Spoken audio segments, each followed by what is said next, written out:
Hello, friends. Welcome to Storycraft. On this channel, you will enjoy world top stories. Let's view the video. Germanicus, Rome's tragic warrior prince born for glory. The rise of Germanicus. Julius Caesar was not just any Roman noble. He was born into the very heart of imperial ambition and destiny. His arrival into the world in 15 BC was marked by a legacy that was larger than life. As the son of Nero Claudius Drusus and Antonia Minor, Germanicus was the grandson of Mark Antony and the great-nephew of Emperor Augustus himself. From the very beginning, the young prince was destined for greatness. His family's name carried the weight of the Roman Empire. Drusus, his father, was a celebrated general who had conquered lands beyond the Rhine, and Augustus was determined that Germanicus would be the shining star to carry the empire forward. Raised under the watchful eyes of Rome's most powerful, Germanicus was groomed in the arts of leadership, warfare, and politics. But what set him apart was not just his noble blood. It was his charisma, bravery, and the unshakable loyalty he inspired in those around him. Even as a boy, Germanicus displayed a fearless spirit. Stories from his youth speak of his boldness, his skill in riding horses, and his dedication to Roman virtues.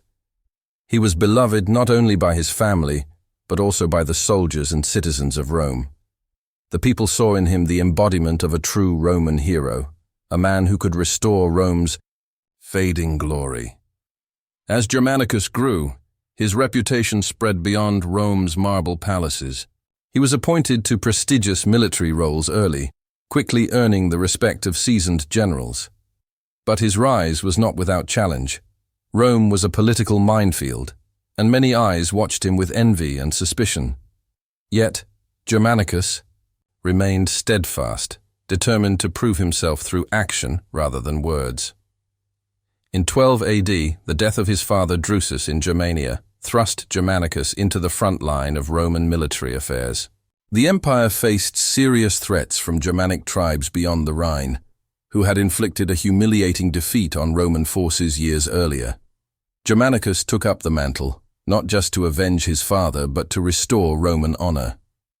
The stage was set for the young prince to make his mark, and to face the trials that would test his courage, loyalty, and destiny. Blood and honor. Battles on the German frontier. The dense, shadowy forests of Germania were the backdrop for some of the fiercest battles in Roman history, and Germanicus was at their center. When he took command of the Roman legions in 14 AD, the empire was still haunted by the disaster of the Battle of Teutoburg Forest, where 3 entire legions had been ambushed and destroyed. The scars ran deep, and the Roman Senate demanded retribution. Germanicus approached this daunting task with the heart of a warrior and the mind of a strategist. He understood that brute force alone wouldn't win these battles.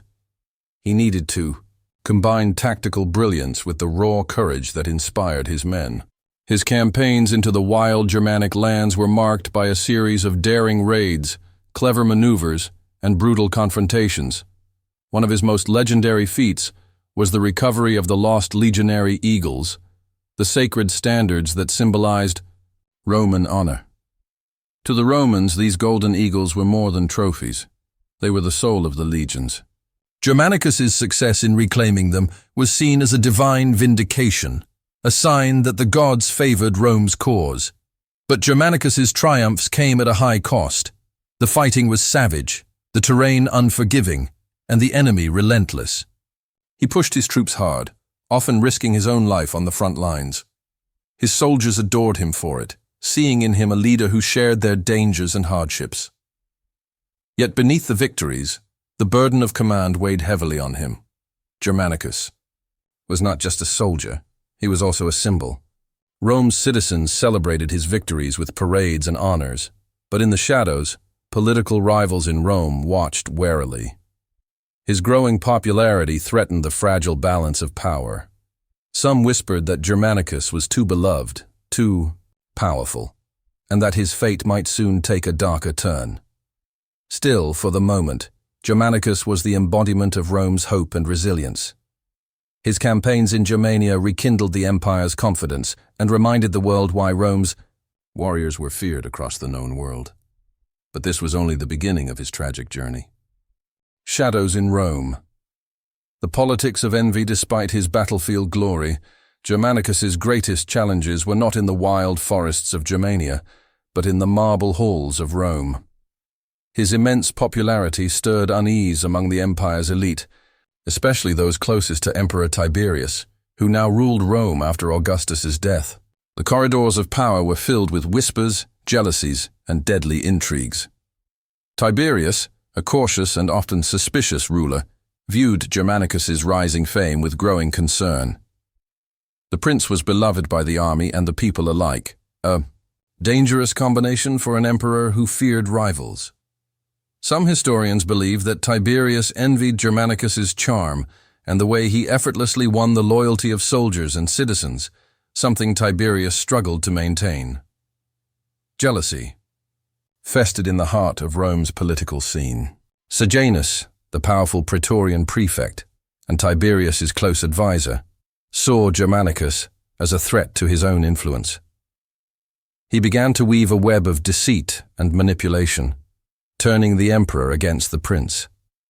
Rumors spread that Germanicus harbored ambitions for the throne itself, though there was no solid proof. Meanwhile, Germanicus himself walked a precarious line. He was deeply loyal to Rome and to Tiberius, yet he knew the dangers lurking in the political shadows. His charisma could easily become his undoing. His marriage to Agrippina the Elder, a strong-willed and politically savvy woman, only intensified the tensions. Together, they represented a powerful force that could challenge Tiberius's rule. As Germanicus prepared to leave Rome to govern the eastern provinces, political enemies saw an opportunity. Sending him away meant removing him from the center of power, but it also exposed him to new risks far from the emperor's watchful eye. The atmosphere in Rome was thick with suspicion. Even the Senate, traditionally a body of advisors, was split. Some senators admired Germanicus as a hero and rightful heir to Augustus's legacy, while others feared he would become a rival emperor.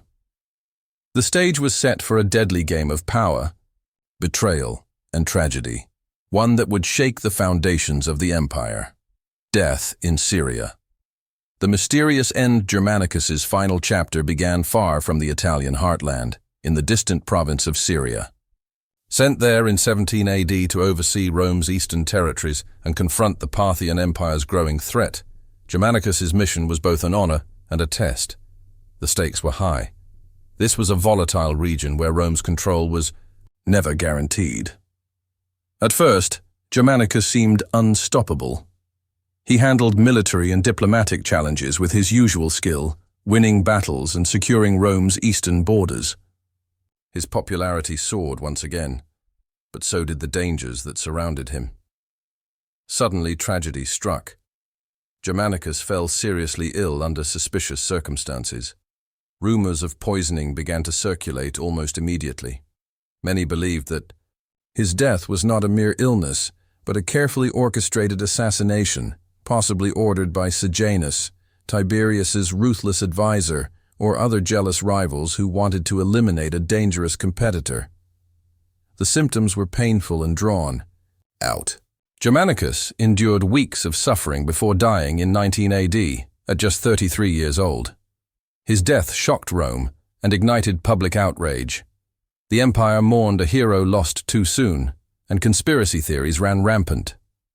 His wife Agrippina returned to Rome with their children, vowing to uncover the truth behind Germanicus's death. The loss turned political tensions into open hostility. Many saw the emperor's court as corrupt and dangerous, deepening divisions within the empire. Germanicus's death marked a turning point. What should have been the rise of a new leader became a cautionary tale about the deadly nature of power in ancient Rome. His life, full of promise and valor, ended in betrayal and mystery, a tragedy that haunted the empire for decades. Legacy. Of a fallen hero, the prince who could have been emperor, though Germanicus never ascended to the throne, His legacy lived on like a beacon in Roman history.